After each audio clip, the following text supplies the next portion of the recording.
잠깐만요. 이거 회장님, 어디서 난 물건인지 아드님 시계 말씀해 찾은 것 주실 수 같습니다. 있습니까? 전당포 주인의 떨리는 목소리가 어, 아직도 귓가에 회장님, 맴돕니다. 아드님 그 시계 찾은 사람은 것 시계 같습니다. 뒷면을 보더니 얼굴이 하얗게 질렸고 저는 그제야 알았습니다. 이 시계가 그냥 낡은 금시계가 아니라는 걸. 새벽 4시 편의점 유리문을 밀고 나오는 순간 2월의 찬바람이 얼굴을 핥히고 지나갔습니다. 손은 얼음장처럼 차가웠고 발바닥은 8시간 내내 서 있던 탓에 욱신거렸습니다. 아르바이트비 봉투를 주머니 깊숙이 밀어넣으며 저는 걸음을 재촉했습니다. 집까지는 걸어서 30분. 택시를 타면 10,000원이지만 그 10,000원이 아까워 새벽길을 걷는 게 익숙해진 지 오래였습니다.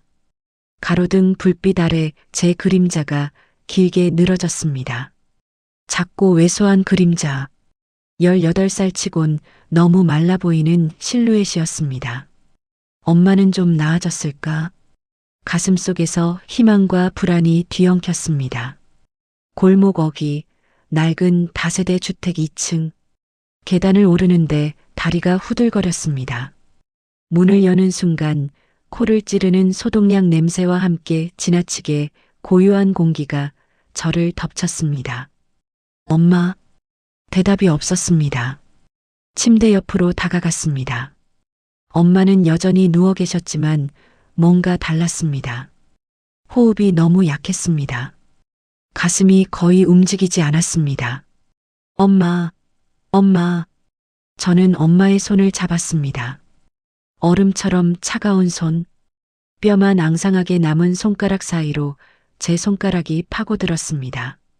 엄마의 눈꺼풀이 천천히 떨렸습니다. 수아야. 가까스로 나온 목소리였습니다. 네, 엄마. 저 왔어요. 병원 갈게요. 지금 구급차 부를게요. 아니야, 이제 괜찮아. 엄마의 눈가에 눈물이 고였습니다. 서랍 아빠, 시계 그거만은 절대 팔지 마. 무슨 소리예요, 엄마? 시계가 뭐가 중요해요? 병원 가야 해요. 약속해 절대 팔지 말라고. 엄마의 손에 힘이 들어갔습니다. 손톱이 제 손등을 파고들 정도로 세게 쥐었습니다. 알았어요, 엄마.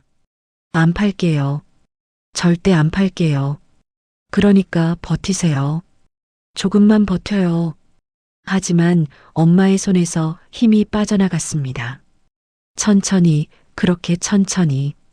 장례식장은 냉랭했습니다. 빈소 앞 영정사진 속 엄마는 젊고 밝은 미소를 짓고 있었습니다. 제가 기억하는 엄마와는 너무 달랐습니다. 병마가 엄마를 깎아내기 전 아직 희망이라는 게 남아있던 시절의 얼굴. 조문객은 없었습니다. 친척도 친구도 아무도 오지 않았습니다. 장례 상담사는 차가운 목소리로 견적서를 내밀었습니다. 기본 장례 비용이 350만 원이고요. 운구 차량, 화장장 비용 합치면 총 400만 원 정도 나옵니다. 400만 원. 제 통장엔 아르바이트비 합쳐서 70만 원밖에 없었습니다. 분할 납부는 어렵고요. 일주일 안에 완납하셔야 합니다. 그렇지 않으면 빈소 정리하겠습니다. 저는 고개를 끄덕였지만 속으로는 무너지고 있었습니다. 어디서 330만 원을 구하지? 집으로 돌아왔습니다. 엄마가 누웠던 침대는 텅 비어 있었고 방 안은 죽음의 흔적만 남아 있었습니다. 저는 엄마가 말한 서랍을 열었습니다. 구겨진 옷가지 사이 낡은 헝겊에 쌓인 무언가가 있었습니다. 천을 풀자 금빛이 희미하게 반짝였습니다. 시계. 아빠의 시계. 저는 이 시계를 본 적이 있었습니다. 어릴 적 아빠가 차고 다니던 시계. 아빠가 사고로 돌아가신 후 엄마가 유품이라며 소중히 간직하던 물건. 시계를 손에 들자 묵직한 무게가 느껴졌습니다. 시계 뒷면에는 작은 글씨가 새겨져 있었습니다. 민재에게 내가 자랑스럽다. 아버지. 민재. 아빠 이름이었습니다. 저는 시계를 가슴에 꼭 안았습니다. 엄마 미안해요. 하지만 이거라도 팔지 않으면 엄마 장례도 못 치러요. 눈물이 뺨을 타고 흘러내렸습니다. 다음 날 아침, 저는 시계를 들고 전당포로 향했습니다. 월세 독촉 문자가 핸드폰에 또 떴습니다. 미납 3개월. 집주인은 이번 주 안으로 월세를 안 내면 짐 버리겠다고 했습니다. 병원비 독촉 전화도 하루에 5통씩 왔습니다. 어차피 갈 곳도 없어. 이 시계라도 팔아서. 하지만 걸음이 떨어지지 않았습니다. 엄마의 마지막 말이 계속 머릿속을 맴돌았습니다. 절대 팔지 마. 왜일까요? 왜 엄마는 죽어가면서까지 이 시계를 팔지 말라고 했을까요? 골목 끝 금은방 대박 전당포라는 간판이 보였습니다. 저는 떨리는 손으로 문을 밀었습니다. 딸랑, 딸랑. 문종이 울렸습니다. 전당포 주인은 50대 중반쯤 되어 보이는 남자였습니다. 그는 무심한 얼굴로 저를 쳐다봤습니다. 어서 오세요. 뭘 맡기실 건가요? 저는 시계를 꺼내 카운터 위에 조심스럽게 올려놓았습니다. 이거요. 얼마나 받을 수 있을까요? 전당포 주인은 시계를 집어들었습니다. 확대경으로 겉면을 살피더니 별 생각 없다는 듯 뒤집었습니다. 그 순간 주인의 얼굴이 굳었습니다. 손이 떨리기 시작했습니다. 이게 어디서 난 물건이죠? 목소리가 갈라졌습니다. 제 아버지 유품이에요. 왜요? 문제라도 있나요? 주인은 대답하지 않았습니다. 그는 황급히 뒤로 돌아 사무실로 뛰어들어갔고 문을 닫는 소리가 들렸습니다. 뭐지? 불안한 예감이 가슴을 짓눌렀습니다. 5분쯤 지났을까? 전당포 밖에서 차가 멈추는 소리가 들렸습니다. 한 대가 아니었습니다. 2대, 3대. 저는 유리문 너머를 바라봤습니다. 검은색 벤츠 세대가 나란히 멈춰 있었습니다. 검은 벤츠 세대. 햇빛을 반사하는 광택, 번호판도 보이지 않는 선팅, 그리고 일렬로 정렬된 모습. 저는 본능적으로 한 걸음 뒤로 물러났습니다. 도망쳐야 하나? 심장이 미친 듯이 뛰었습니다. 손바닥에 땀이 배어 나왔고 목구멍이 바짝 말라왔습니다. 그때 사무실 문이 열렸습니다. 전당포 주인이 나왔습니다. 얼굴은 창백했고 이마에는 식은 땀이 송골송골 맺혀 있었습니다. 손님, 제가 실례를 했습니다. 정말 죄송합니다. 무슨 소리예요? 시계가 대체 뭔데요? 제가 말씀드릴 수 있는 게 아니라서요. 곧 설명해 주실 분이 오십니다. 설명해 주실 분요? 저 차들이요? 주인은 대답 대신 고개를 끄덕였습니다. 딸랑. 전당포 문이 열렸습니다. 정장을 입은 남자가 들어왔습니다. 40대 중반쯤 되어 보이는 각진 얼굴에 날카로운 눈매를 가진 사람이었습니다. 그는 저를 보더니 깊게 허리를 숙였습니다. 처음 뵙겠습니다. 저는 대성그룹 회장님 비서실장 박준혁이라고 합니다. 대성그룹. 그 이름을 모를 사람은 없었습니다. 이 나라 재계 순위 5손가락 안에 드는 거대 기업. 왜 대성그룹이 나한테? 머릿속이 하얗게 비워졌습니다. 저한테 무슨 일이신지. 시계 때문에 왔습니다. 혹시 저를 따라와 주시겠습니까? 회장님께서 꼭 뵙고 싶어 하십니다. 회장님이요? 저를요? 목소리가 떨렸습니다.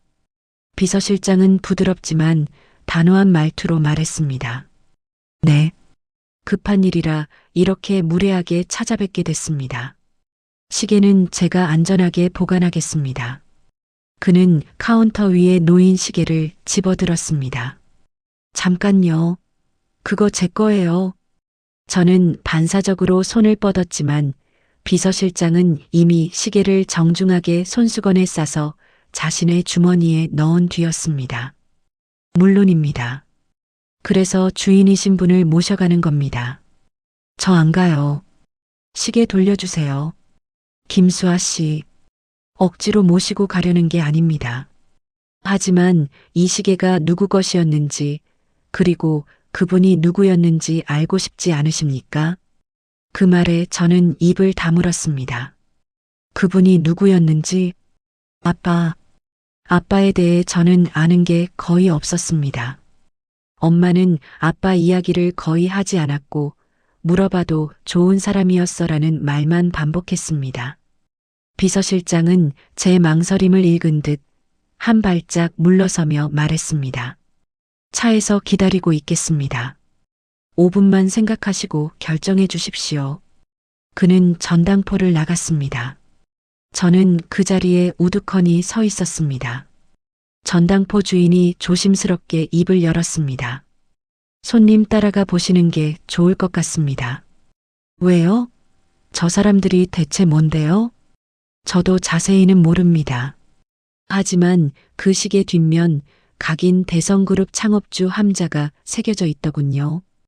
그리고 민재라는 이름도요. 민재, 아빠 이름.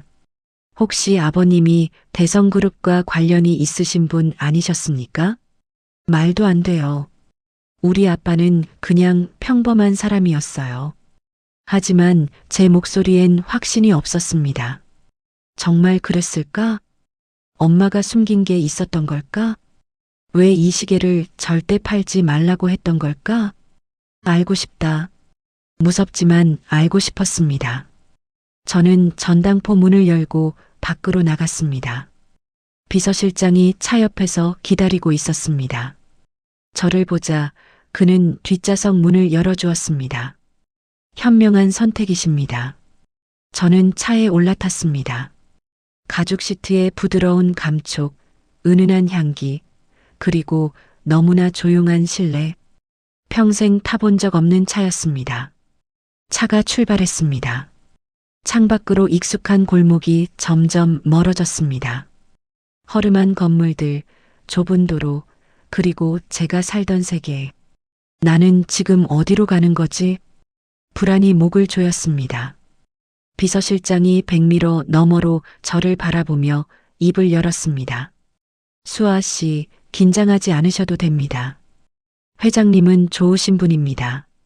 저한테 왜 이러시는 건지 모르겠어요. 시계 하나 때문에 이렇게까지 하시는 게 시계 하나가 아닙니다.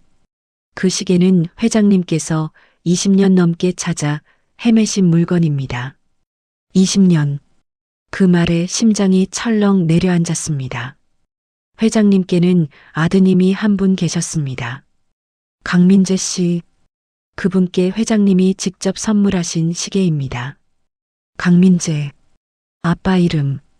우리 아빠는 김민재예요. 성이 달라요.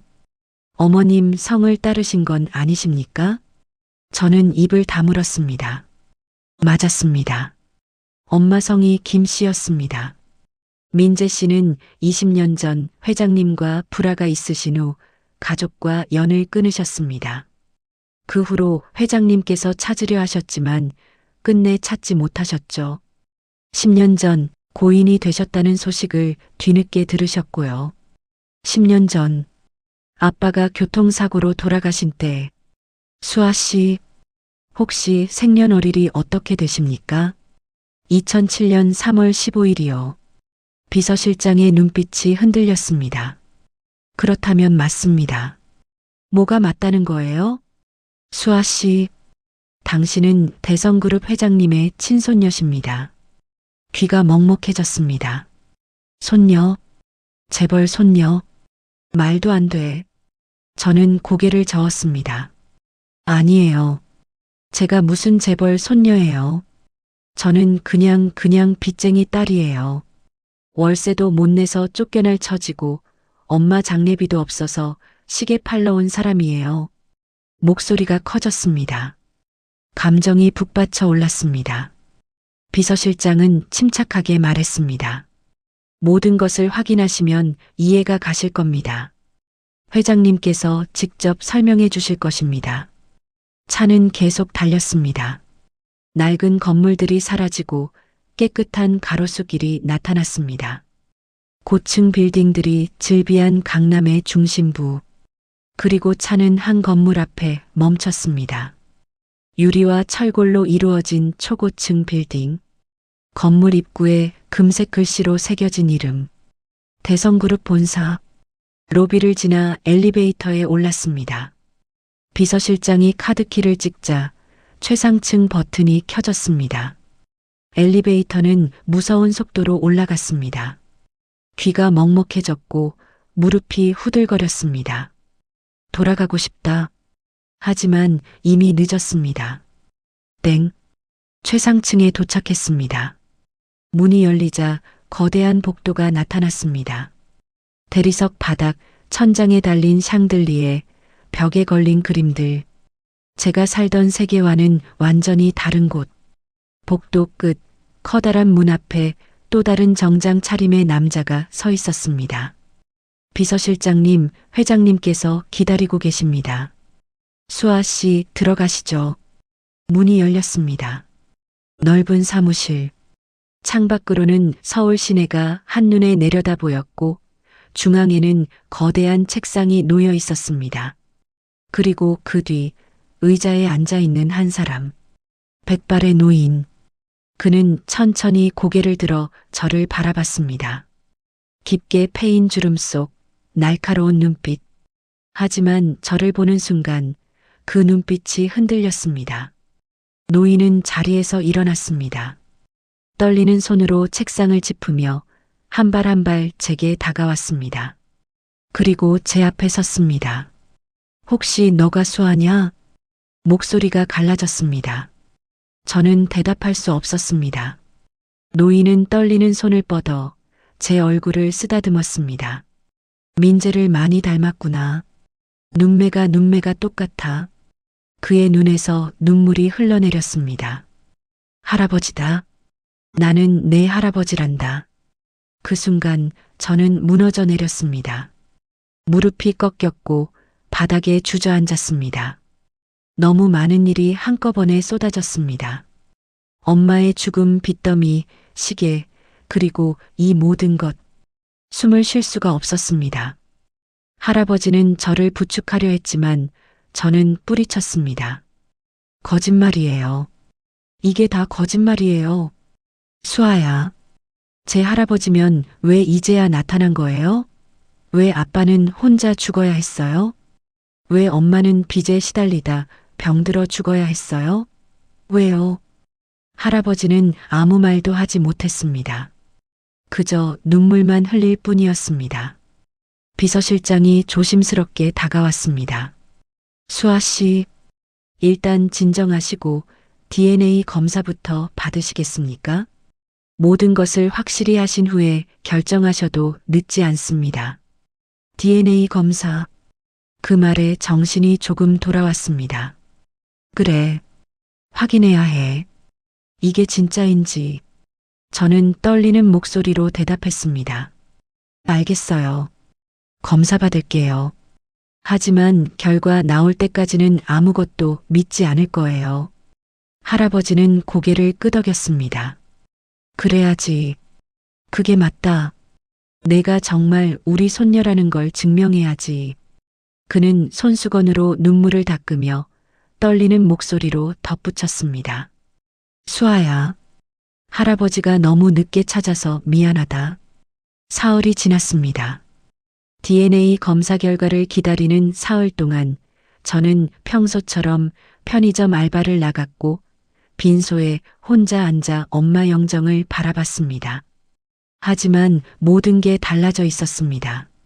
장례 비용은 어느새 처리되어 있었고 밀린 병원비 독촉 전화도 멈췄습니다. 비서실장이 일단 급한 것부터 처리했어요 하며 건넨 봉투에는 현금 500만 원이 들어 있었습니다. 이게 재벌이구나. 돈으로 모든 걸 해결하는 세계. 저는 그 돈을 받으면서도 마음 한편이 불편했습니다. 아직 확정된 것도 아닌데. 사흘째 되는 날 오후 비서실장에게서 전화가 왔습니다. 수아 씨, 검사 결과가 나왔습니다. 지금 본사로 오실 수 있으십니까? 심장이 쿵 내려앉았습니다. 결과가 어떻게 나왔는데요? 직접 오셔서 확인하시는 게 좋겠습니다. 전화가 끊겼습니다. 저는 떨리는 손으로 옷을 챙겨 입고 밖으로 나갔습니다. 대성그룹 본사 최상층, 다시 그 거대한 사무실 문 앞에 섰습니다. 문이 열리고 안으로 들어서자 할아버지가 창가에 서 계셨습니다. 등을 보이고 서 있는 그 뒷모습은 외로워 보였습니다. 제 발소리를 듣고 천천히 돌아섰습니다. 왔구나. 네. 할아버지는 책상 위에 놓인 서류 봉투를 집어들었습니다. 검사 결과야. 내가 직접 확인해 보렴. 떨리는 손으로 봉투를 받았습니다. 봉투를 뜯고 서류를 꺼냈습니다. 복잡한 용어들이 빼곡히 적혀 있었지만 제 눈에 들어온 건 단 한 문장이었습니다. 친자 확률 99.9%. 종이가 손에서 떨어질 뻔했습니다. 정말이구나. 저는 정말 이 사람의 손녀였습니다. 할아버지는 조심스럽게 다가와 제 어깨에 손을 얹었습니다. 이제 믿겠니?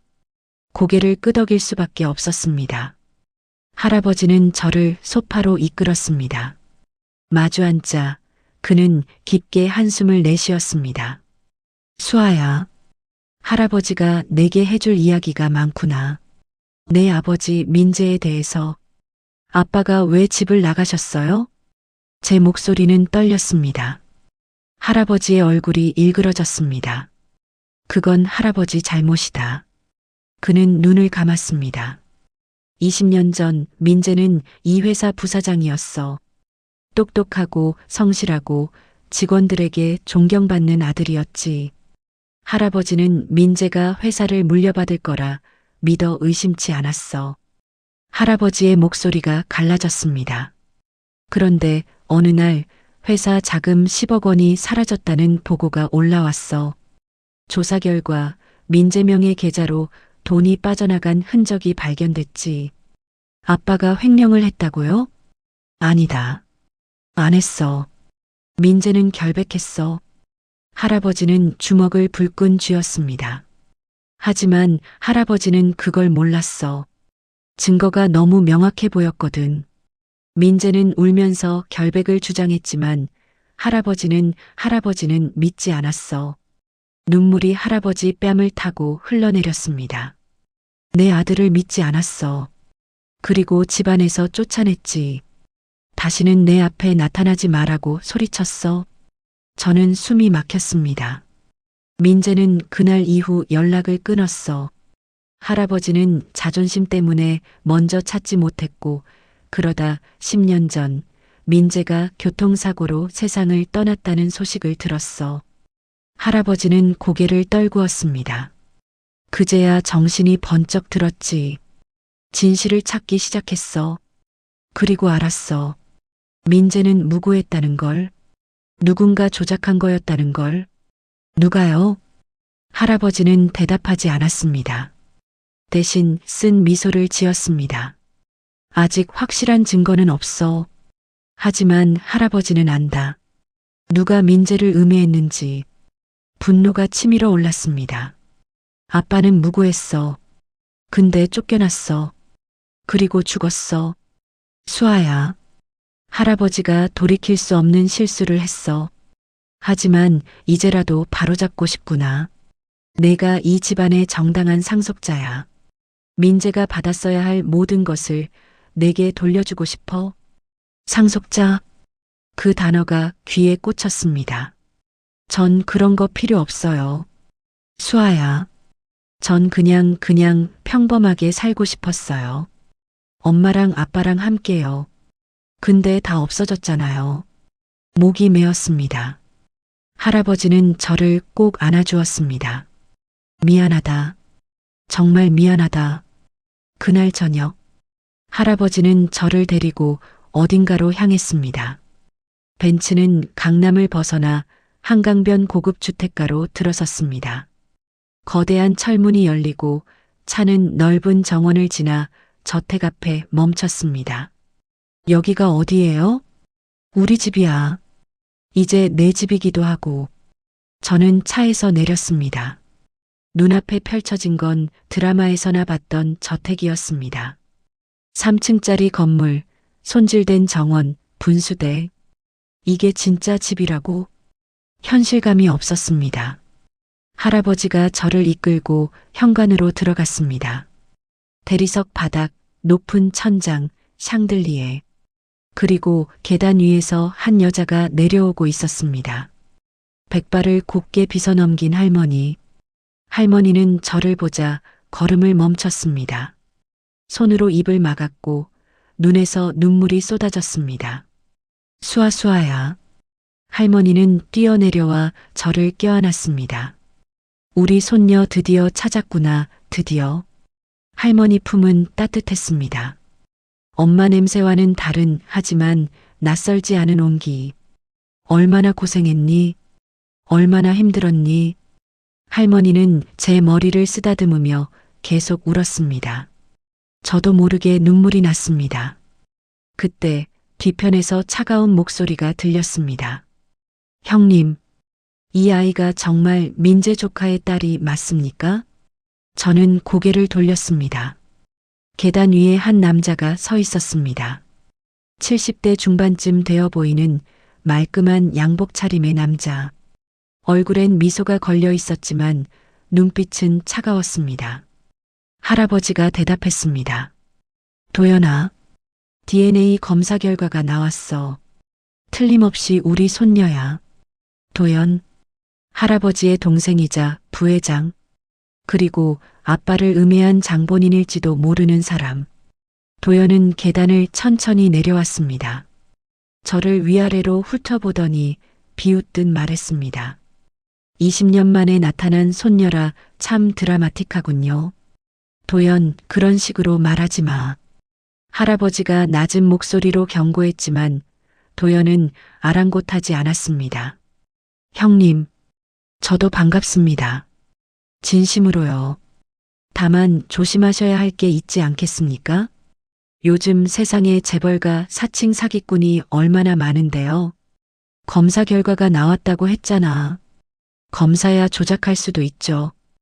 혹시 이 아이 어머니가 어떤 분이셨는지는 확인하셨습니까? 도연의 눈빛이 날카로워졌습니다. 민재가 정말 이 아이 아버지인지 확실히 증명할 수 있습니까? 할아버지는 대답하지 못했습니다. 도연은 저를 똑바로 쳐다보며 말했습니다. 아가씨, 기대는 하지 마세요. 설령 진짜 핏줄이라 해도 이 집안에서 살아남기는 쉽지 않을 테니까요. 그 말엔 명백한 적의가 담겨 있었습니다. 저는 본능적으로 한 발 뒤로 물러섰습니다. 이 사람은 위험해. 온몸에 소름이 돋았습니다. 할아버지가 노기를 띤 목소리로 말했습니다. 도연아, 당장 사과해. 형님, 전 사실을 말씀드린 것뿐입니다. 그럼 이만 실례하겠습니다. 도연은 가볍게 고개를 숙이고는 저택 밖으로 나갔습니다. 현관문이 닫히는 소리가 크게 울렸습니다.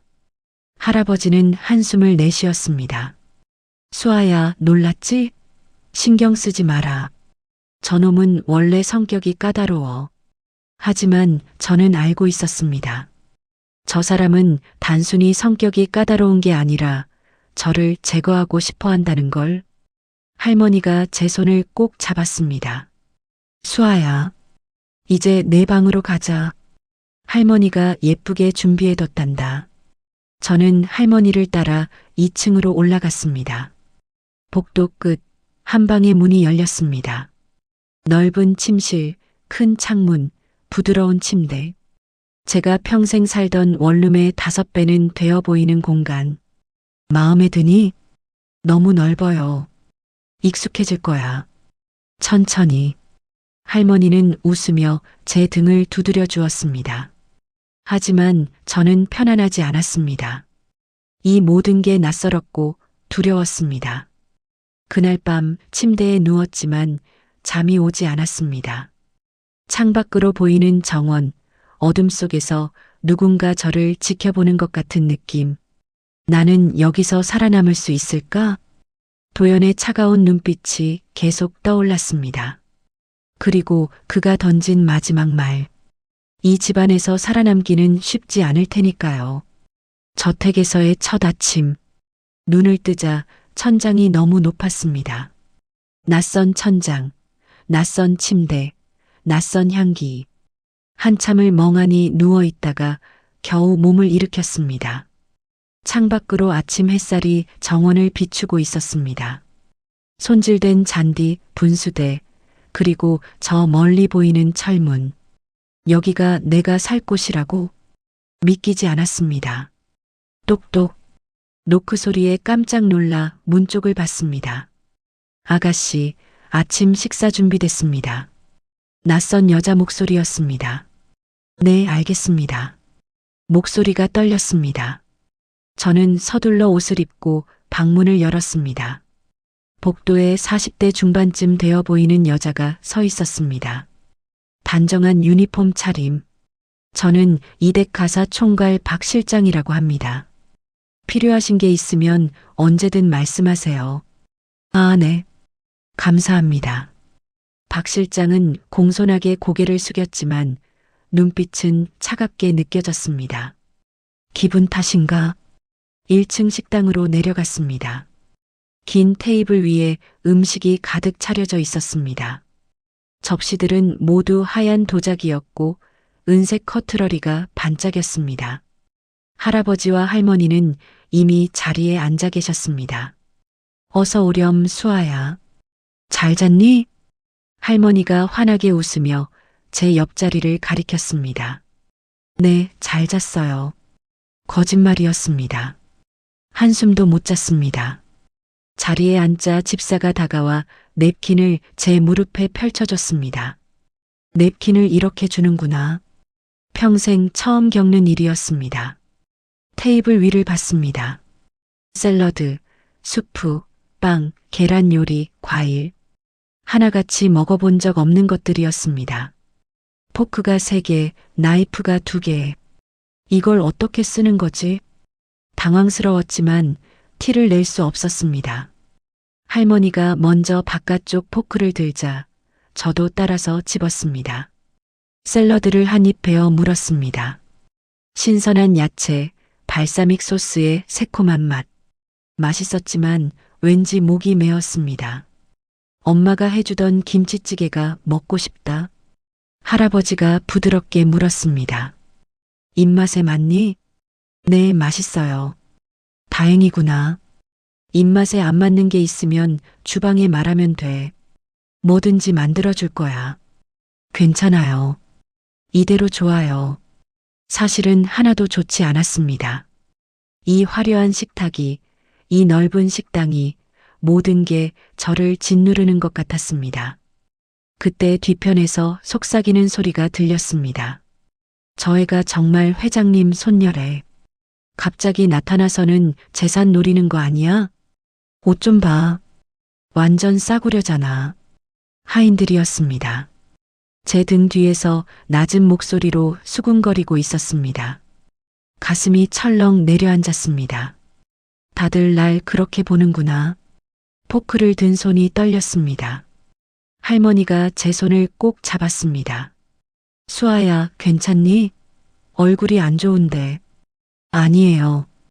괜찮아요. 거짓말이었습니다. 식사를 마치고 방으로 돌아왔습니다. 침대에 털썩 주저앉았습니다. 이건 내가 있을 곳이 아니야. 벽장을 열었습니다. 어제 가져온 제 옷가방이 놓여 있었습니다. 낡은 후드티, 청바지, 운동화. 전부 빛바랜 것들 뿐이었습니다. 옆에는 누군가 준비해둔 옷들이 걸려 있었습니다. 비싼 브랜드 옷, 드레스, 구두. 이런 옷을 입으라는 건가? 손을 뻗었다가 도로 걷었습니다. 난 이런 거 안 어울려. 핸드폰을 꺼냈습니다. 미납된 요금 고지서 알림이 떠 있었지만 아직 통화는 가능했습니다. 무심코 인터넷을 켰습니다. 포털 사이트 메인 화면에 기사 하나가 떠 있었습니다. 대성그룹 회장, 20년 만에 손녀 찾았다. 기사를 클릭했습니다. 사진이 있었습니다. 제가 저택으로 들어가는 뒷모습, 댓글이 수백 개 달려 있었습니다. 크크크 재산 노리고 나타났네. DNA 조작 아니냐? 요즘 그런 사기 많던데. 거지 같은 옷 좀 봤쯔쯔. 재벌집에 기생충 하나 생겼네. 손이 떨렸습니다. 화면을 끄려다가 한 댓글이 눈에 들어왔습니다. 솔직히 불쌍하긴 함. 부모 다 잃고 혼자 남았는데 눈물이 핑 돌았습니다. 그래. 나는 불쌍한 애야. 재산이고 뭐고 다 필요 없어. 그냥 엄마랑 아빠가 살아있었으면 좋겠어. 똑똑. 다시 노크 소리가 났습니다. 들어오세요. 문이 열리고 할머니가 들어오셨습니다. 손에는 작은 쟁반을 들고 계셨습니다. 수아야. 내가 방에만 있길래 걱정돼서. 할머니는 쟁반을 침대 옆 탁자에 내려놨습니다. 따뜻한 김이 모락모락 나는 국그릇. 미역국이야. 할머니가 직접 끓였단다. 미역국? 엄마가 해주던 음식. 저는 숟가락을 들었습니다. 한 입 떠서 입에 넣는 순간 눈물이 쏟아졌습니다. 수아야, 왜 우니? 할머니, 저 여기서 살 수 있을까요? 무슨 소리니? 다들 저를 이상하게 봐요. 재산 노리고 온 거지 같은 애라고 생각하는 것 같아요. 할머니는 저를 꼭 안아주셨습니다. 신경 쓰지 마라. 시간이 지나면 다 이해할 거야. 넌 이 집의 정당한 식구란다. 근데 할머니, 저 아무것도 할 줄 아는 게 없어요. 여기 사람들처럼 우아하게 포크 쓰는 것도 모르고 비싼 옷 입는 것도 어색하고 그런 건 중요하지 않아. 할머니는 제 머리를 쓰다듬으며 말했습니다. 수아야, 내가 하고 싶은 게 뭐니? 하고 싶은 거요? 잠시 생각했습니다. 하고 싶은 거라. 문득 어릴 적 기억이 떠올랐습니다. 엄마가 부엌에서 요리하던 모습, 김이 모락모락 나는 음식, 그리고 수아야, 엄마가 만든 김치찌개 맛있지? 하며 웃던 얼굴. 요리요. 응? 요리 배우고 싶어요. 엄마처럼 맛있는 음식 만드는 거 배우고 싶어요. 할머니의 눈빛이 반짝였습니다. 그럼 요리학교 가보는 건 어떠니? 요리학교요? 응. 내가 정말 하고 싶은 거라면 할머니가 도와줄게. 그 말에 가슴속에서 뭔가 작은 불씨가 지펴지는 것 같았습니다. 그래. 나도 뭔가 할 수 있는 게 있어야 해. 그냥 재벌 손녀로 살 순 없어. 할머니, 정말이요? 제가 요리학교 다녀도 돼요? 물론이지. 할아버지한테 말씀드려 볼게. 할머니는 환하게 웃으셨습니다. 그날 저녁, 저는 할아버지 서재로 불려갔습니다. 할아버지는 책상에 앉아 서류를 보고 계셨습니다. 할머니한테 들었다. 요리학교에 가고 싶다고? 네. 제가 제 힘으로 뭔가 하고 싶어요. 할아버지는 빙그레 웃으셨습니다. 좋은 생각이야. 내 아버지도 그랬단다. 늘 자기 힘으로 살고 싶어 했지. 그 말에 가슴이 뭉클해졌습니다. 내일 당장 등록하도록 하마. 이 나라 최고의 요리학교로. 감사합니다, 할아버지. 고맙긴. 내가 행복하면 할아버지도 행복하단다. 할아버지는 제 머리를 쓰다듬어 주셨습니다. 저는 서재를 나와 복도를 걷고 있었습니다. 그때 뒤에서 차가운 목소리가 들렸습니다. 요리학교라 참 현실적이군요. 뒤를 돌아보니 도연이 서 있었습니다. 언제부터 거기 있었는지 그림자처럼 조용히 다가와 있었습니다. 작은 할아버지. 어색하게 인사했지만 도연은 비웃는 표정이었습니다. 작은 할아버지라니. 참 예의 바르네요. 하지만 알고 계십니까? 뭐요? 요리학교 다닌다고 해서 이 집안 사람이 되는 건 아니라는 걸. 도연은 한 걸음 가까이 다가왔습니다. 아가씨, 솔직히 말해볼까요? 당신이 진짜 민재형의 딸인지 저는 아직도 의심스럽습니다. DNA 검사 결과가 나왔잖아요. 검사야 조작할 수도 있죠. 어머니가 누군지도 모르지 않습니까? 혹시 그 여자가 민재형 죽고 나서 다른 남자애를 낳은 건 아닌가요? 그런 말 하지 마세요. 목소리가 커졌습니다. 도연은 오히려 만족스러운 표정을 지었습니다. 오, 화를 내네. 그래야 정상이지. 하지만 기억하세요. 이 집안은 당신이 생각하는 것보다 훨씬 더 잔인한 곳이니까. 그는 제 귀에 대고 속삭였습니다. 한 가지만 충고해드리죠. 너무 깊이 들어오지 마세요. 나중에 상처받는 건 당신이니까. 그리고 도연은 유유히 복도를 걸어갔습니다. 저는 그 자리에 얼어붙었습니다. 등골이 오싹했습니다. 저 사람은 날 해치려 하고 있어. 확신이 들었습니다. 요리학교 첫날. 새벽같이 일어나 준비를 마쳤습니다.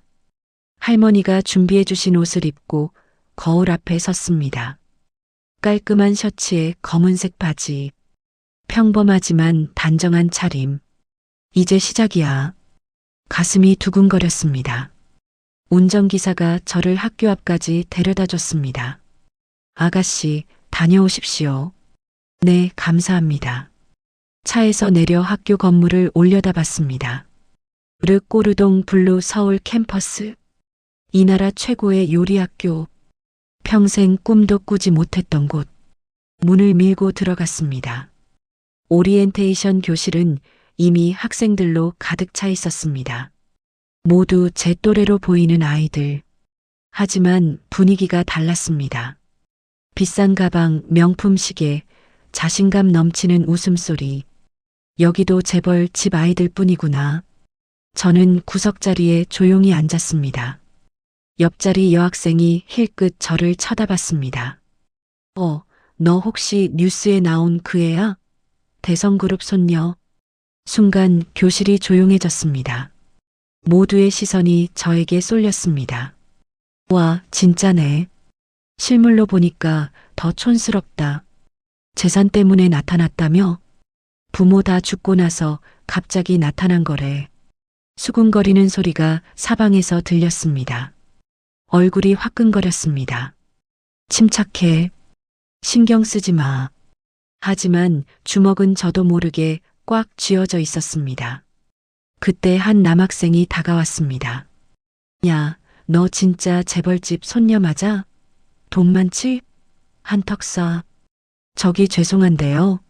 아, 쏘기 싫어. 짠돌이네. 역시 가난하게 살던 애들은 달라. 웃음소리가 터졌습니다. 참을 수 없었습니다. 제가 뭘 잘못했는데 그러세요? 목소리가 떨렸지만 똑바로 말했습니다. 오, 반항하네. 근데 있잖아. 너 같은 애들은 여기 안 어울려. 돈으로 들어왔다고 요리를 할 수 있는 건 아니거든. 그 순간 강사가 들어왔습니다. 자, 모두 자리에 앉으세요. 오리엔테이션 시작하겠습니다. 다행히 더 이상의 말은 없었습니다. 하지만 가슴속 분노는 가라앉지 않았습니다. 보여줄 거야. 내가 여기 어울리는지. 집으로 돌아왔을 때는 이미 해가 저물고 있었습니다. 저택 현관에 들어서자 할머니가 거실에서 기다리고 계셨습니다. 수아야, 어땠니? 첫날? 좋았어요, 할머니. 거짓말이었습니다. 할머니는 제 얼굴을 보더니 무언가 알아챈 듯 고개를 끄덕였습니다. 힘들었구나. 아니에요. 괜찮아요. 수아야. 할머니랑 잠깐만 이야기할까? 할머니는 제 손을 잡고 정원으로 나갔습니다. 저녁 공기는 시원했습니다. 할머니와 나란히 정원 벤치에 앉았습니다. 달빛이 분수대 물에 반짝이고 있었습니다. 수아야, 요즘 많이 힘들지? 괜찮아요. 솔직하게 말해도 돼. 할머니는 다 이해한단다. 그 말에 참았던 감정이 터져 나왔습니다. 할머니 다들 저를 싫어해요. 학교에서도 집에서도 재산 노리고 내라고 생각하는 것 같아요. 눈물이 흘러내렸습니다. 할머니는 저를 꼭 안아주셨습니다. 미안하다, 수아야. 내가 이런 고생을 하게 만들어서. 할머니 잘못이 아니에요. 아니야. 할머니 잘못이 맞아. 할머니의 목소리가 떨렸습니다. 20년 전 할머니가 더 강하게 나섰어야 했어. 그랬다면 내 아빠는 민재는 쫓겨나지 않았을 거야. 할머니, 수아야. 내가 알아야 할 게 있어. 내 아빠가 왜 이 집을 떠나야 했는지. 할머니는 깊은 한숨을 내쉬었습니다. 20년 전이었어. 민재는 32살이었고 회사에서 부사장으로 일하고 있었지. 할머니의 목소리는 과거 속으로 빠져드는 것 같았습니다. 민재는 정말 착한 아이였어. 직원들을 아꼈고 회사 일에 누구보다 열심히였지. 할아버지도 민재를 자랑스러워했어. 그런데 왜? 어느 날 갑자기 회사 자금 10억 원이 사라졌다는 보고가 올라왔어. 재무팀이 조사한 결과 민재 명의 계좌로 돈이 빠져나간 흔적이 발견됐대. 할머니의 눈에 눈물이 맺혔습니다. 할아버지는 믿을 수 없다며 직접 조사를 지시했어. 그런데 증거가 계속 나오더라고. 민재 서명이 된 서류, 민재가 사용한 컴퓨터 기록, 심지어 민재가 거래했다는 해외 계좌까지. 근데 아빠는 안 했잖아요. 물론이야. 민재는 결백했어. 그날 밤 민재가 할아버지 서재로 찾아갔어. 무릎 꿇고 울면서 아버지, 저는 안 했습니다. 누군가 저를 모함하는 겁니다라고 했대. 할머니는 손수건으로 눈물을 닦았습니다. 하지만 할아버지는 너무 화가 나 있었어. 증거가 이렇게 명백한데 무슨 변명이냐며 소리쳤지. 그리고 말했어. 당장 이 집에서 나가라. 다시는 내 앞에 나타나지 말라고. 가슴이 찢어지는 것 같았습니다. 민재는 그날 밤 집을 나갔어. 할머니가 붙잡으려 했지만 할아버지가 막았어. 저런 놈은 내 아들이 아니다라고 했지. 할머니는 믿었어요? 아빠가 안 했다는 거? 물론이야. 할머니는 처음부터 믿었어. 민재는 그런 아이가 아니었거든. 하지만 할머니는 약했어. 할아버지한테 대항할 용기가 없었어. 할머니는 고개를 숙였습니다. 그 후로 할머니는 민재를 찾으려고 노력했어. 하지만 민재는 흔적도 없이 사라졌지. 전화도 안 받고 주소도 남기지 않았어. 그러다가 10년 전, 10년 전 민재가 교통사고로 세상을 떠났다는 소식을 들었어. 할아버지는 그제야 후회하기 시작했지. 하지만 너무 늦었어. 할머니는 제 손을 꼭 잡았습니다. 수아야, 할머니가 왜 이 이야기를 하는지 알겠니? 왜요? 내 아빠는 죄가 없었다. 누군가 조작한 거야. 누가요? 할머니는 잠시 망설이다가 입을 열었습니다. 할머니는 의심하는 사람이 있어. 하지만 증거가 없어. 작은 할아버지요? 할머니는 놀란 듯 저를 쳐다봤습니다. 어떻게 알았니? 느낌이요. 저를 대하는 태도가 너무 적대적이에요. 할머니는 고개를 끄덕였습니다. 맞아. 도연이는 민재가 쫓겨나고 나서 부회장이 됐어. 그리고 지금은 회장 자리를 노리고 있지. 그럼 작은 할아버지가 아빠를 음해한 거예요? 할머니도 확신할 수는 없어. 하지만 그때 일을 생각해보면 너무 완벽했어. 증거가 너무 깔끔하게 나왔거든. 마치 누군가 계획한 것처럼. 분노가 치밀어 올랐습니다. 도연, 그 사람이 아빠를 몰아낸 거야. 할머니가 제 어깨를 두드렸습니다. 수아야, 복수 같은 건 생각하지 마. 위험해. 하지만 할머니는 내가 안전했으면 좋겠어. 진실은 언젠가 밝혀질 거야. 조급해하지 마. 하지만 저는 이미 결심하고 있었습니다. 반드시 밝혀낼 거야. 아빠를 음해한 사람이 누군지. 그날 밤 방으로 돌아와 침대에 누웠습니다. 창밖으로 보이는 달. 엄마와 아빠가 떠올랐습니다. 엄마, 아빠. 제가 꼭 진실을 밝혀낼게요. 그때 핸드폰이 울렸습니다. 모르는 번호였습니다. 전화를 받았습니다. 김수아 씨? 낯선 남자 목소리였습니다. 누구세요? 저는 한국일보 기자 이민호라고 합니다. 혹시 인터뷰 가능하실까요? 대성그룹 손녀로 밝혀진 심정을 듣고 싶습니다. 죄송하지만 인터뷰는 안 합니다. 잠깐만요. 혹시 아버님 사건에 대해 알고 계십니까? 무슨 사건이요? 20년 전 횡령 사건 말입니다. 당시 내부 고발자가 있었다는 제보가 있었거든요. 내부 고발자? 심장이 쿵 내려앉았습니다. 그게 무슨 말이에요? 자세한 건 만나서 이야기하죠. 혹시 내일 시간 되십니까? 네. 어디서요? 강남역 근처 카페로 보내드리겠습니다. 내일 오후 3시. 전화가 끊겼습니다. 저는 핸드폰을 꼭 쥐었습니다. 내부 고발자? 누군가 아빠를 모함한 증거를 알고 있다는 건가? 잠이 오지 않았습니다. 내일이 빨리 왔으면 좋겠다는 생각뿐이었습니다. 다음 날 오후 3시, 강남역 근처 조용한 카페. 저는 구석자리에 앉아 기자를 기다렸습니다. 30대 중반쯤 되어 보이는 남자가 들어왔습니다. 가방을 들고 저를 찾는 듯 두리번거리다가 저를 발견하고 다가왔습니다. 김수아 씨 맞으시죠? 이민호 기자입니다. 네. 앉으세요. 기자는 자리에 앉더니 가방에서 노트와 펜을 꺼냈습니다. 먼저 이렇게 만나주셔서 감사합니다. 인터뷰 녹음해도 될까요?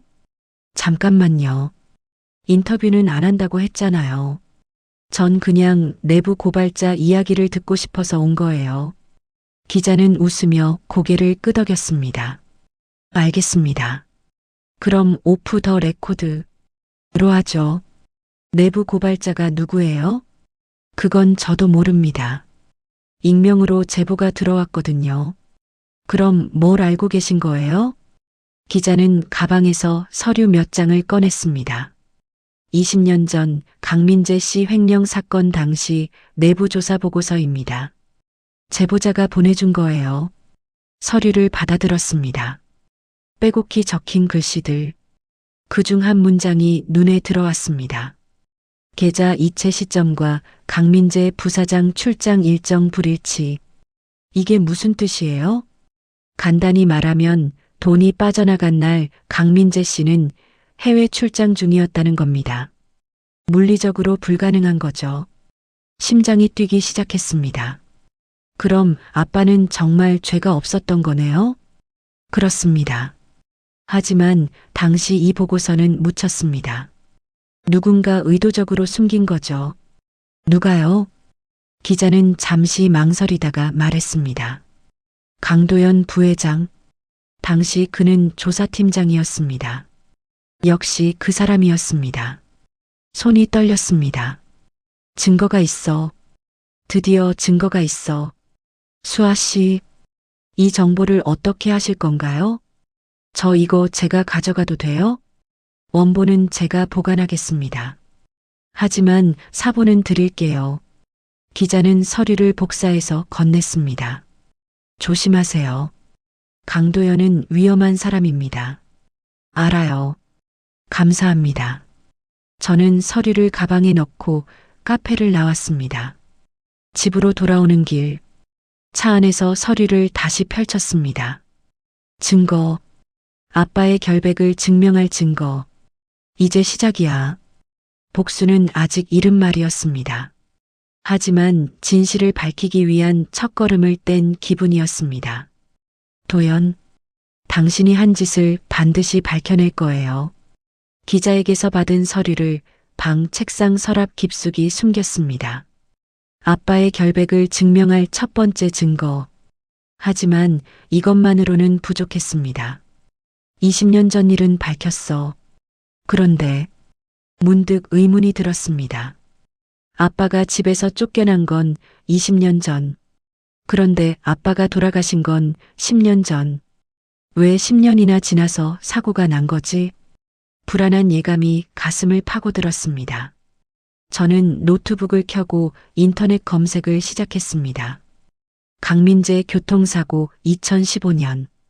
검색 결과가 나왔습니다. 오래된 기사 몇 개가 보였습니다. 서울 강서구에서 승용차, 화물차 추돌사고, 1명 사망. 기사를 클릭했습니다. 지난 5일 오후 6시경 강서구 화곡동 도로에서 승용차와 화물차가 충돌하는 사고가 발생했다. 이 사고로 승용차 운전자 42살 강모 씨가 병원으로 이송됐으나 사망했다. 경찰은 화물차 운전자의 졸음운전으로 추정하고 있다. 졸음운전, 단순 사고로 처리됐습니다. 정말 그랬을까? 뭔가 석연치 않았습니다. 저는 더 깊이 파고들었습니다.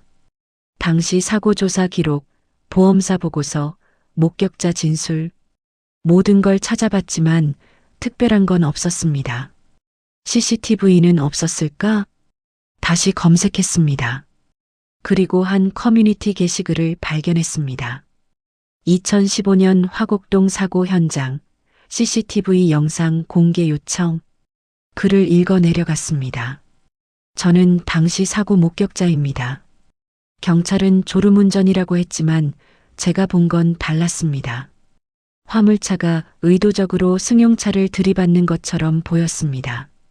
주변 상가 CCTV 영상이 있을 텐데 왜 공개하지 않는 건가요?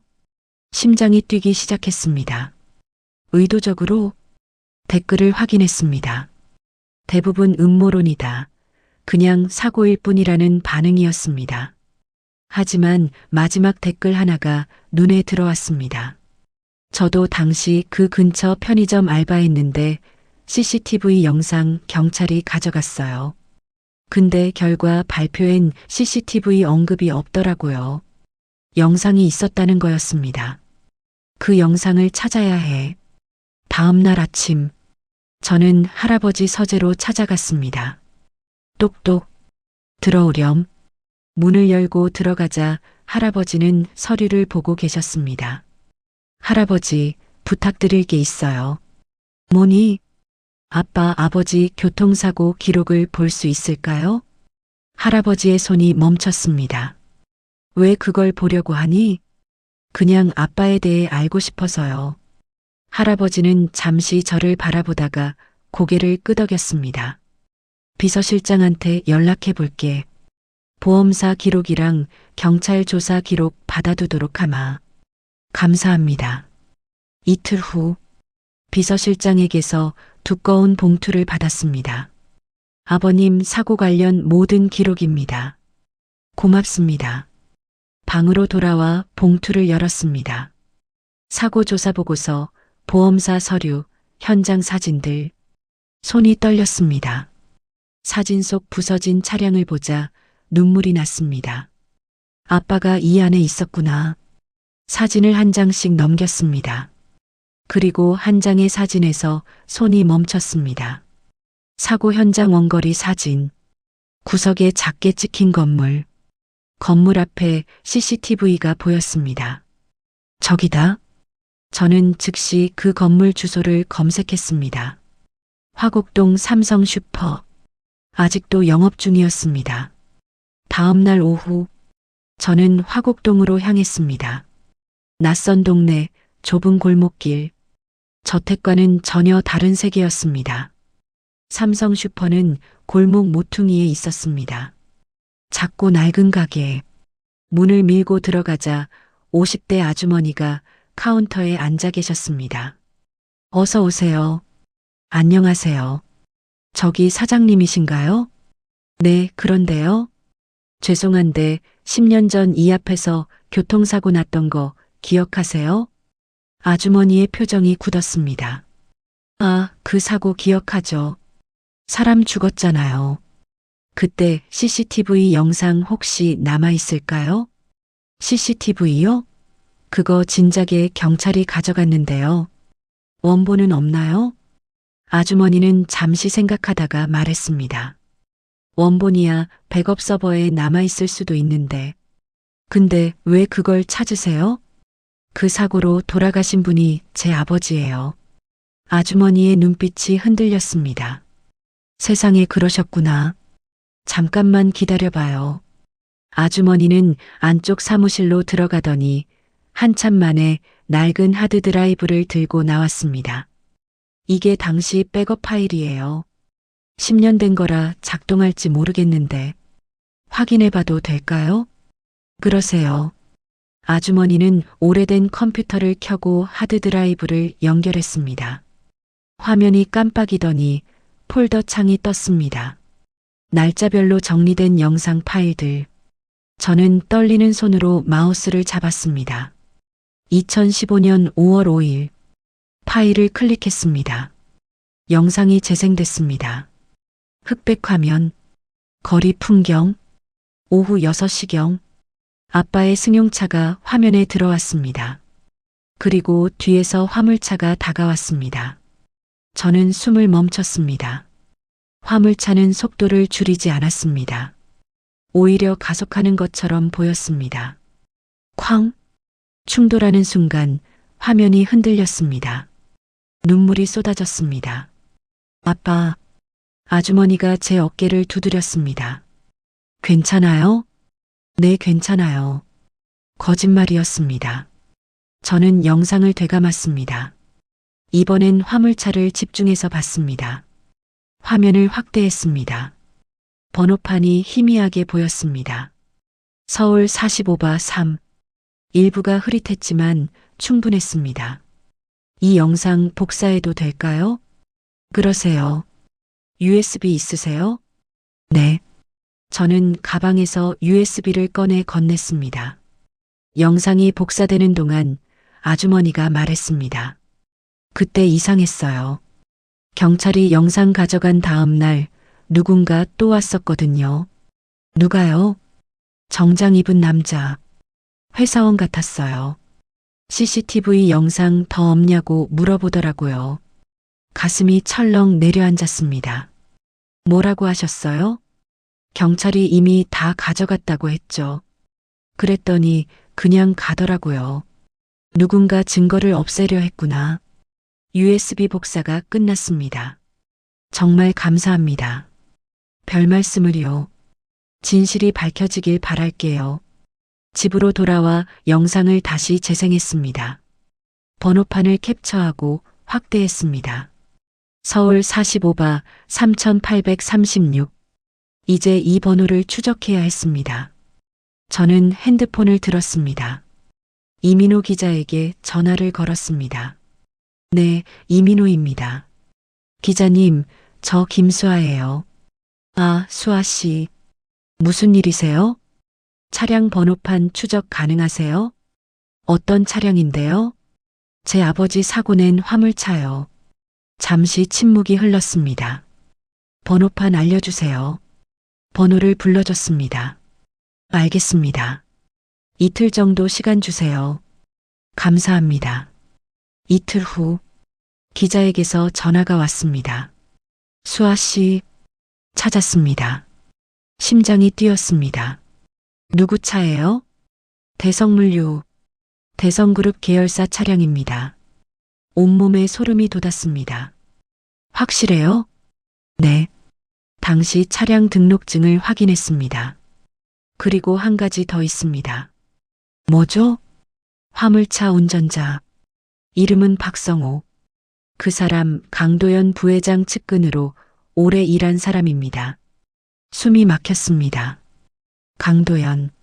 역시 당신이었어. 수아 씨, 이건 단순 사고가 아니에요. 계획된 살인입니다. 저도 알아요. 목소리가 떨렸습니다. 조심하세요. 강도연은 위험한 사람입니다. 한 번 죽였으면 두 번도 할 수 있어요. 알겠습니다. 전화를 끊었습니다. 저는 책상 앞에 주저앉았습니다. 손이 떨렸고 눈물이 쏟아졌습니다. 아빠는 살해당한 거였어. 단순한 음해가 아니었습니다. 강도연은 아빠를 집에서 쫓아낸 것도 모자라 10년 후 목숨까지 빼앗았습니다. 분노가 폭발했습니다. 이 나쁜 사람, 책상을 주먹으로 내리쳤습니다. 손에서 피가 났지만 아프지 않았습니다. 머릿속은 오직 하나뿐이었습니다. 복수해야 해. 반드시. 그날 밤, 저는 모든 증거를 정리했습니다. 20년 전 횡령 조작 증거, 10년 전 교통사고 CCTV 영상, 차량 번호판과 운전자 신원, 그리고 도연과의 연결고리. 아직 부족해. 법정에서 통할 만큼 완벽한 증거가 필요했습니다. 박성호, 그 운전자를 찾아야 했습니다. 저는 다시 기자에게 전화했습니다. 네, 수아 씨.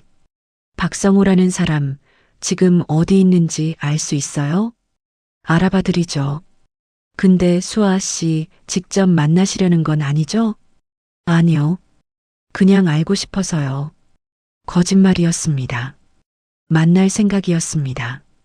직접 입으로 듣고 싶었습니다. 강도연이 지시했다는 걸. 사흘 후 기자에게서 주소를 받았습니다. 경기도 시흥시 정왕동. 박성호는 대성물류에서 해고된 후 작은 정비소에서 일하고 있었습니다. 저는 그곳으로 향했습니다. 낡은 정비소, 기름때 묻은 간판, 녹슨 셔터. 안으로 들어가자 한 남자가 차 밑에서 기어 나왔습니다. 50대 중반, 험상궂은 얼굴. 손님이세요? 뭐 수리할 거라도. 말이 끊겼습니다. 그는 저를 보더니 얼굴이 하얗게 질렸습니다. 너는 박성호 씨 맞으시죠? 누구세요? 강민재. 아세요? 그의 얼굴이 일그러졌습니다. 모르는데요.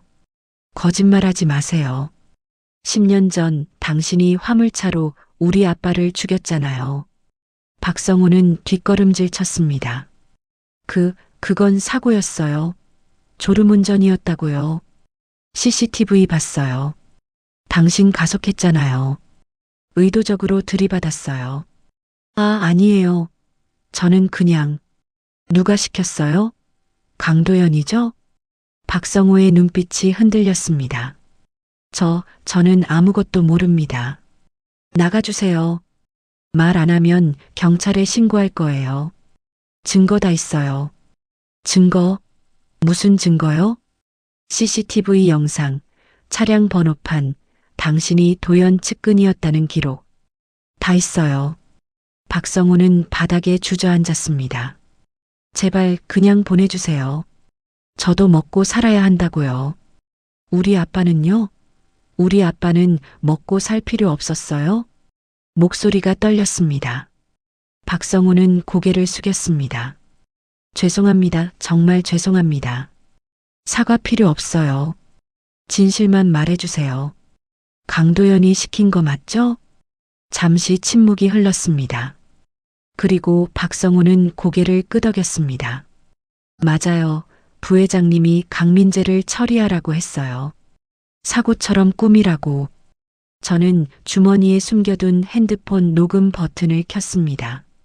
더 자세히 말해주세요. 10년 전 부회장님이 저를 불렀어요. 돈을 주면서 일을 하나 맡겼죠. 강민재라는 사람을 추적해서 사고를 내라고. 돈은 얼마 받았어요? 5천만 원 받았어요. 5천만 원. 아빠 목숨값이 5천만 원이었습니다. 증거 있어요? 돈 받은 기록 같은 거? 계좌 이체는 아니고 현금으로 받았어요. 근데 당시 통화 녹음이 남아있을 거예요. 제 오래된 핸드폰에. 어디 있어요? 집에 있어요. 가져올 수 있어요? 박성호는 고개를 끄덕였습니다. 30분 후, 박성호는 낡은 핸드폰을 가져왔습니다. 이거예요. 10년 동안 못 버렸어요. 증거가 될까봐. 핸드폰을 켜자 녹음 파일이 있었습니다. 재생 버튼을 눌렀습니다. 강도연의 목소리가 흘러나왔습니다. 박 씨, 일 하나 맡기겠네. 강민재라는 사람 알지? 네, 부회장님. 그 사람 처리해. 사고처럼 꾸미고 깨끗하게. 알겠습니다. 돈은 5천. 일 끝나면 바로 줄 테니까. 녹음이 끝났습니다. 결정적 증거였습니다. 저는 파일을 제 핸드폰으로 복사했습니다. 이거 경찰에 제출할 거예요. 박성우는 고개를 끄덕였습니다. 그러세요. 저도 이제 편해지고 싶어요. 10년 동안 악몽에 시달렸어요. 저는 정비소를 나왔습니다. 손에 쥔 핸드폰. 그 안에는 강도연을 무너뜨릴 결정적 증거가 들어 있었습니다. 이제 끝이야, 강도연. 하지만 동시에 두려웠습니다. 강도연은 한 번 살인을 저질렀습니다. 저 역시 위험할 수 있었습니다. 조심해야 해. 이게 대체 무슨 짓이냐? 강도연의 목소리가 회의실 천장을 때렸습니다. 하지만 저는 손을 멈추지 않았습니다. 노트북 키보드 위에 올려진 손가락이 떨렸지만 엔터키를 눌렀습니다. 스피커에서 도연의 음성이 흘러나왔습니다. 박 씨, 일 하나 맡기겠네. 강민재라는 사람 알지? 그 순간 회의실 공기가 얼어붙었습니다. 일주일 전부터 준비했습니다. 모든 증거를 정리하고 변호사와 상담하고 발표 자료를 만들었습니다. 기자 이민호는 혼자 하기엔 위험하다며 말렸지만 저는 고집을 꺾지 않았습니다. 내 손으로 끝내야 해. 할머니는 눈치챘는지 며칠 전부터 불안한 눈빛으로 저를 바라봤습니다. 수아야, 무슨 일 있니? 요즘 얼굴이 안 좋은데. 아니에요, 할머니. 괜찮아요. 거짓말이었습니다. 밤마다 악몽을 꿨고 식사도 제대로 못했습니다. 하지만 멈출 수 없었습니다. 오늘은 할아버지 생신이었습니다. 동시에 정기 이사회가 열리는 날이기도 했습니다. 대성그룹 임원 15명이 모두 참석하는 자리. 도연도 당연히 있을 것이었습니다. 아침부터 저택은 분주했습니다.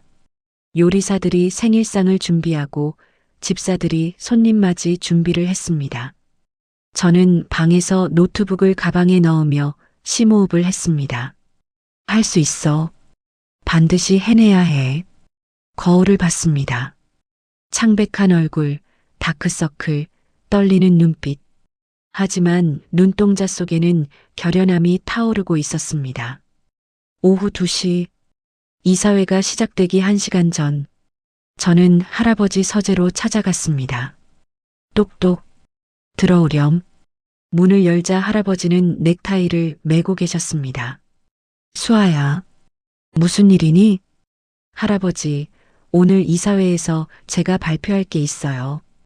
할아버지의 손이 멈췄습니다. 발표? 무슨 발표? 진실에 대해서요. 20년 전 아빠가 왜 쫓겨났는지, 그리고 10년 전 아빠가 어떻게 돌아가셨는지. 할아버지의 얼굴이 굳었습니다. 수아야, 무슨 소리니? 아빠는 무고했어요. 횡령도 안 했고 교통사고도 단순 사고가 아니었어요. 전부 강도연 작은할아버지가 꾸민 거예요. 뭐라고? 저는 가방에서 서류들을 꺼내 할아버지 앞에 펼쳤습니다. 20년 전 조작된 조사보고서, 10년 전 CCTV 영상 캡처, 차량 번호판 추적 기록, 그리고 박성호의 녹음 파일. 할아버지는 서류를 하나하나 집어들었습니다. 손이 떨렸고 얼굴이 점점 창백해졌습니다. 이게 정말이냐? 네. 전부 확인했어요. 작은할아버지는 아빠를 음해해서 쫓아낸 것도 모자라 10년 후 살해까지 했어요. 할아버지는 의자에 주저앉았습니다. 그 자식이 내 동생이 어떻게... 목소리가 갈라졌습니다. 저는 할아버지 앞에 무릎을 꿇었습니다. 할아버지, 오늘 이사회에서 이 모든 걸 밝히겠어요. 작은 할아버지를 법의 심판대에 세우겠어요. 수아야 위험해. 작은 할아버지는 위험한 사람이다. 알아요. 하지만 이대로 넘어갈 순 없어요. 아빠를 위해서라도. 할아버지는 제 손을 꼭 잡았습니다. 할아버지가 함께하마. 내 옆에 있을게. 눈물이 났습니다. 감사합니다, 할아버지. 오후 3시, 본사 최상층 회의실. 긴 타원형 테이블 주위로 임원들이 하나둘 자리를 잡았습니다. 정장 차림의 중년 남자들. 권력의 냄새가 진동했습니다. 저는 할아버지 옆자리에 앉았습니다. 가슴이 미친 듯이 뛰었습니다.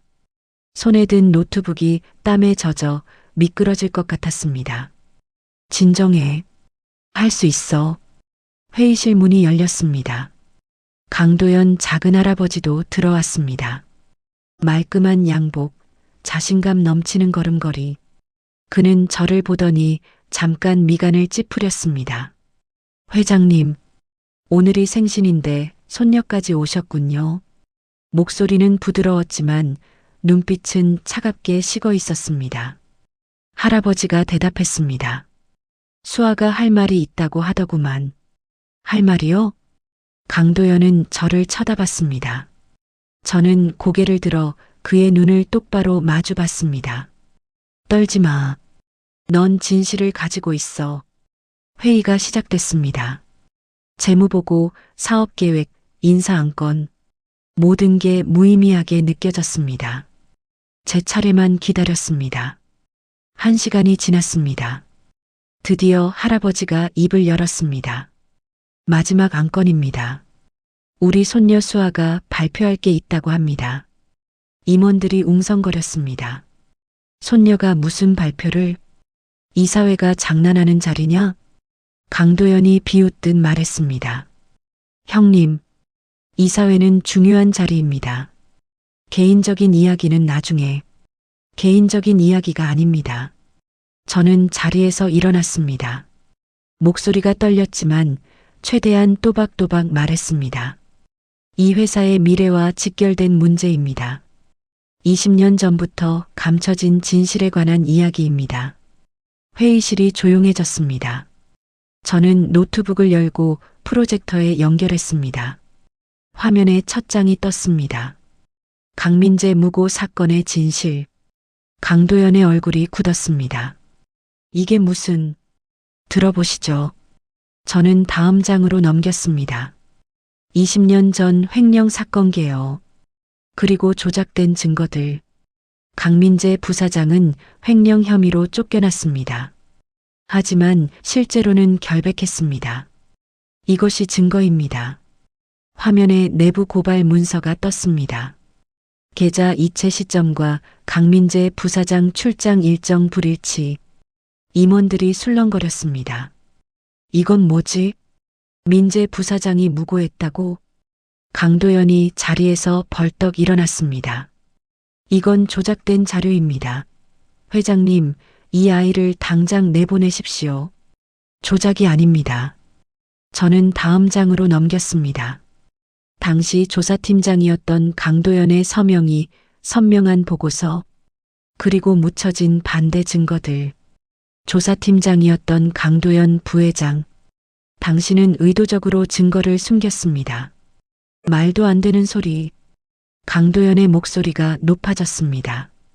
20년 전 일을 지금 와서 들먹이는 게 말이 됩니까? 그럼 10년 전 일은 어떻습니까? 저는 화면을 바꿨습니다. 교통사고 CCTV 영상 캡처. 화물차가 아빠 차량을 들이받는 순간 회의실이 숨죽였습니다. 이것은 10년 전 강민재 씨가 사망한 교통사고 현장입니다. 경찰은 단순 사고로 결론 냈지만 진실은 달랐습니다. 다음 화면. 화물차 번호판 확대 사진.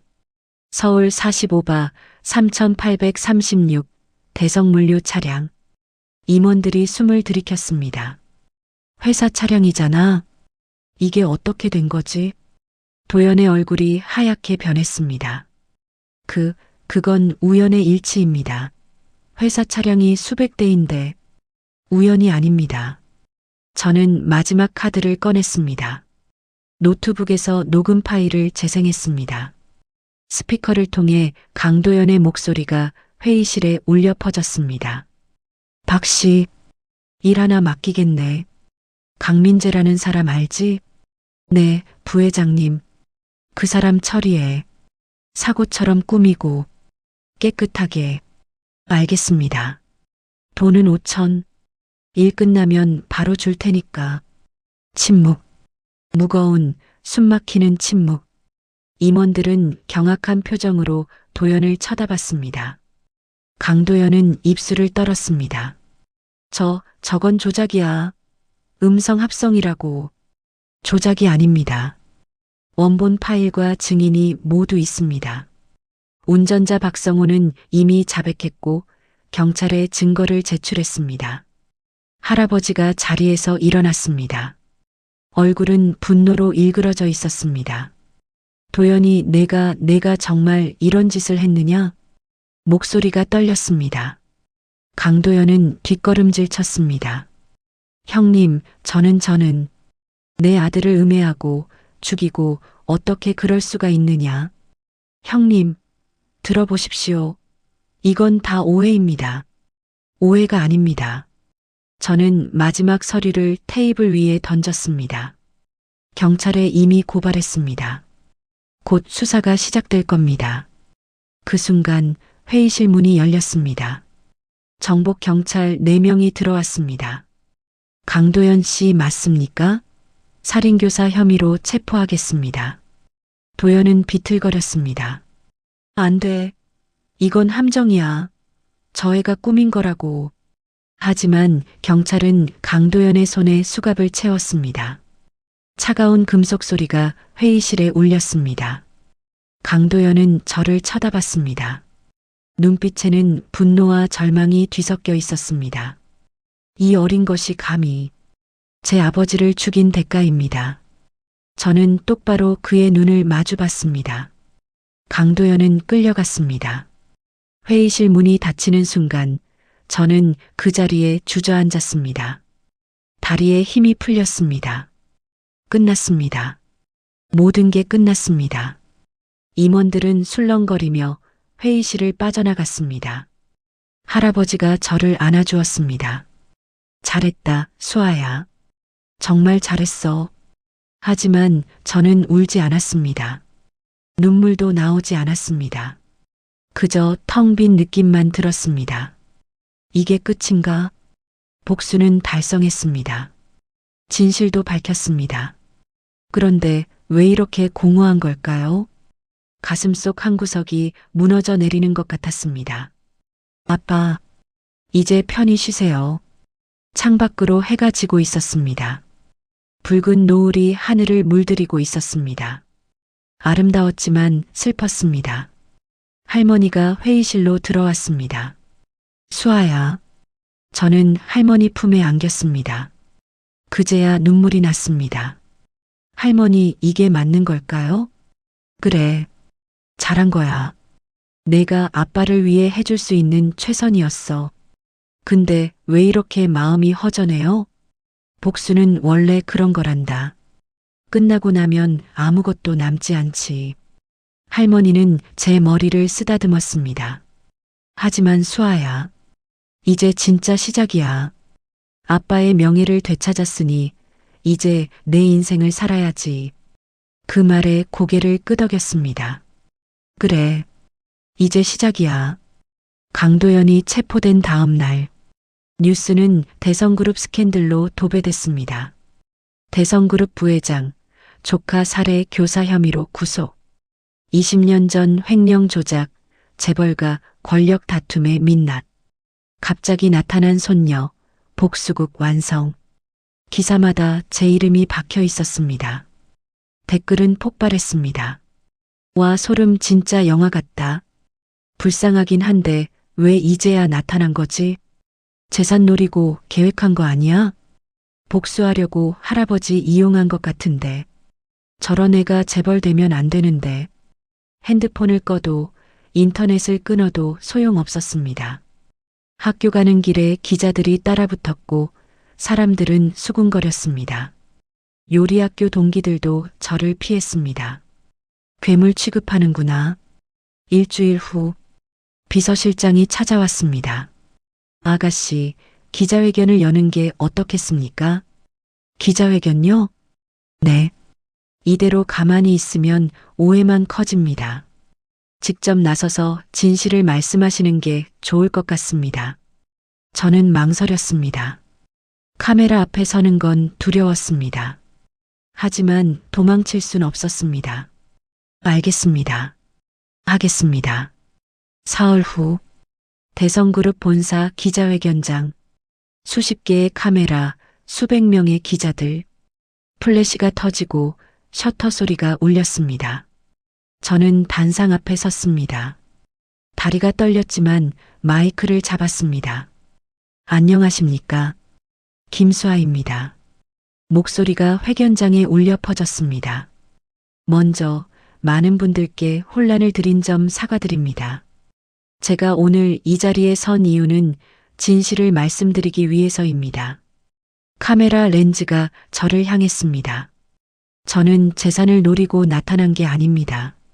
엄마가 돌아가시고 아빠가 남긴 유일한 유품인 시계를 팔려다가 우연히 제 정체를 알게 됐습니다. 심호흡을 했습니다. 제 아버지 강민재는 20년 전 무고하게 쫓겨났고 10년 전 살해당했습니다. 저는 그 진실을 밝히고 싶었을 뿐입니다. 기자들이 손을 들었습니다. 그럼 상속은 받으실 건가요? 할아버지께서 주시는 건 감사히 받겠습니다. 하지만 그게 제 목표는 아닙니다. 앞으로 계획은 무엇입니까? 요리를 배우고 있습니다. 아빠와 엄마가 해주시던 음식을 만들고 싶습니다. 그리고 언젠가 제 식당을 열고 싶습니다. 왜 요리입니까? 잠시 생각했습니다. 음식은 사람을 살립니다. 배고픈 사람을 배부르게 하고 슬픈 사람을 위로합니다. 제가 가장 힘들 때 할머니가 끓여주신 미역국 한 그릇이 저를 살렸습니다. 목이 메었습니다. 저도 누군가를 그렇게 살리고 싶습니다. 그게 제가 살아가는 이유입니다. 기자회견이 끝났습니다. 그날 밤 댓글 반응이 달라졌습니다. 진심이 느껴진다. 요리사 되겠다는 게 오히려 믿음직스러운데 응원합니다. 할머니 미역국 얘기에서 울었어요. 물론 여전히 악플도 많았습니다. 연기 잘하네 크크. 재산 받을 거면서 무슨 요리사. 어차피 재벌 2세 코스프레. 하지만 이제 흔들리지 않았습니다. 내가 아는 진실이 중요한 거야. 석 달이 흘렀습니다. 요리학교 생활도 달라졌습니다. 처음엔 여전히 저를 피하는 아이들이 많았지만 점차 달라졌습니다.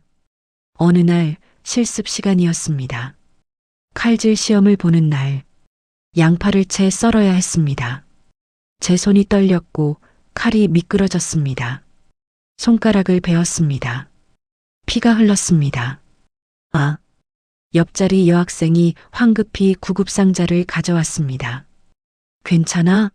어디 보자. 처음 말을 걸어준 아이였습니다. 고마워. 별거 아니야. 나도 처음엔 맨날 배웠어. 요리는 원래 손이 고생하는 거야. 그 아이가 웃었습니다. 그날부터 조금씩 친구들이 생겼습니다. 6달이 지났습니다. 할아버지와 할머니와의 시간도 소중해졌습니다. 매주 일요일 아침 세 사람은 함께 식사를 했습니다. 오늘은 제가 직접 요리를 준비했습니다. 김치찌개. 엄마가 해주시던 맛을 재현하려 애썼습니다. 할아버지가 한 숟가락 드시더니 눈을 감았습니다. 할머니도 눈물을 닦았습니다. 수아야, 정말 맛있다. 저도 한 숟가락 떠서 입에 넣었습니다. 얼큰하고 시원하고 따뜻한 맛. 엄마 생각이 났습니다. 아빠 생각도 났습니다. 할아버지, 아빠는 어떤 음식을 좋아하셨어요? 할아버지는 잠시 생각하시더니 대답했습니다. 된장찌개. 민재는 된장찌개를 제일 좋아했어. 어릴 적엔 밥 2그릇씩 먹곤 했지. 그럼 다음 주엔 된장찌개 끓여드릴게요. 할아버지가 제 손을 잡았습니다. 고맙다, 수아야. 내가 있어서 할아버지는 다시 살 이유가 생겼어. 저도요, 할아버지. 할머니도요. 그날 식탁은 따뜻했습니다. 1년이 지났습니다. 요리학교를 졸업했습니다. 반에서 수석이었습니다. 졸업식장에서 상을 받을 때 할아버지와 할머니가 박수를 쳐주셨습니다. 눈물이 났습니다. 엄마, 아빠, 저 이만큼 컸어요. 졸업 후 저는 결정을 내렸습니다. 제 식당을 열기로. 할아버지가 자금을 대주겠다고 했지만 저는 거절했습니다. 할아버지, 제 힘으로 하고 싶어요. 대신 할아버지가 남겨주신 아빠 명의 신탁 재산 일부를 사용했습니다. 아빠가 제게 남겨주신 것, 그걸로 시작하는 게 의미 있을 것 같았습니다. 장소는 강서구 화곡동. 아빠가 마지막으로 숨을 거둔 그곳 근처였습니다. 작은 가게, 20평 남짓한 공간. 하지만 제겐 꿈의 공간이었습니다. 인테리어는 단순하게 했습니다. 나무 테이블, 따뜻한 조명, 그리고 벽 한쪽에는 아빠와 엄마 사진을 걸었습니다. 젊은 시절 두 분이 웃고 있는 사진. 주방 한쪽에는 아빠의 시계를 액자에 넣어 걸었습니다. 엄마가 남긴 레시피 노트도 유리 케이스에 전시했습니다. 간판을 달았습니다. 민재의 부엌. 아빠 이름을 딴 식당. 개업일. 새벽부터 준비했습니다. 김치찌개, 된장찌개, 제육볶음, 계란말이. 엄마와 아빠가 해주시던 음식들. 손님이 올까 불안했습니다. 하지만 오전 11시 문이 열렸습니다.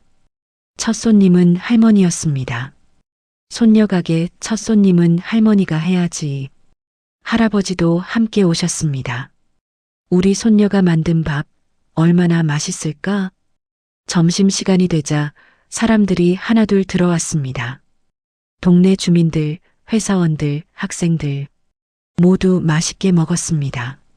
사장님, 김치찌개 진짜 맛있어요. 집밥 먹는 느낌이에요. 여기 자주 올게요. 가슴이 벅찼습니다. 나도 누군가를 살리고 있구나. 저녁 시간. 마지막 손님이 나간 후 저는 주방을 정리했습니다. 설거지를 하며 창밖을 봤습니다. 저 멀리 아빠가 사고 났던 그 도로가 보였습니다. 아빠, 제가 여기서 시작해요. 아빠가 떠난 곳에서 새로운 시작을. 눈물이 났습니다. 하지만 슬프지 않았습니다. 이제는 웃으며 울 수 있었습니다. 문이 열렸습니다. 할머니가 들어오셨습니다. 손에는 작은 화분을 들고 계셨습니다. 수아야, 개업 선물이야. 화분에는 작은 꽃이 피어 있었습니다. 이름이 뭐예요? 민들레. 어디서든 뿌리 내리고 피어나는 꽃이지. 너처럼. 저는 화분을 받았습니다. 고마워요, 할머니. 수아야, 할머니가 내게 해주고 싶은 말이 있어. 뭐예요? 넌 잘하고 있어. 아빠도 엄마도 자랑스러워 하실 거야. 그 말에 눈물이 쏟아졌습니다. 할머니는 저를 안아주셨습니다. 그날 밤, 가게 문을 닫고 마지막으로 주방을 둘러봤습니다. 벽에 걸린 아빠 시계. 시계 바늘은 여전히 움직이고 있었습니다. 제각제각. 시간은 멈추지 않고 흐릅니다. 아빠가 떠나고 엄마가 떠나고 강도연은 감옥에 가고 모든 것이 변했습니다. 하지만 한 가지는 변하지 않았습니다. 사랑하는 사람들의 기억. 저는 그 기억을 안고 살아갈 것입니다. 요리로, 음식으로, 따뜻함으로. 조명을 끄고 가게를 나섰습니다. 밤하늘에 별이 빛나고 있었습니다. 엄마, 아빠, 저 잘 살고 있어요. 이제 걱정 마세요. 찬바람이 뺨을 스쳤습니다. 하지만 춥지 않았습니다. 가슴속에는 따뜻한 불씨가 타오르고 있었으니까. 집으로 가는 길, 핸드폰이 울렸습니다. 손님 예약 문자였습니다. 내일 점심 4명 예약 가능한가요? 민재의 부엌 소문 듣고 꼭 가보고 싶어요. 저는 웃으며 답장을 보냈습니다. 네, 가능합니다. 내일 뵙겠습니다. 내일도 모레도 그 다음 날도 저는 이곳에서 음식을 만들 것입니다. 누군가의 하루를 따뜻하게 만들어줄 음식을. 그게 바로 제가 살아가는 이유니까요.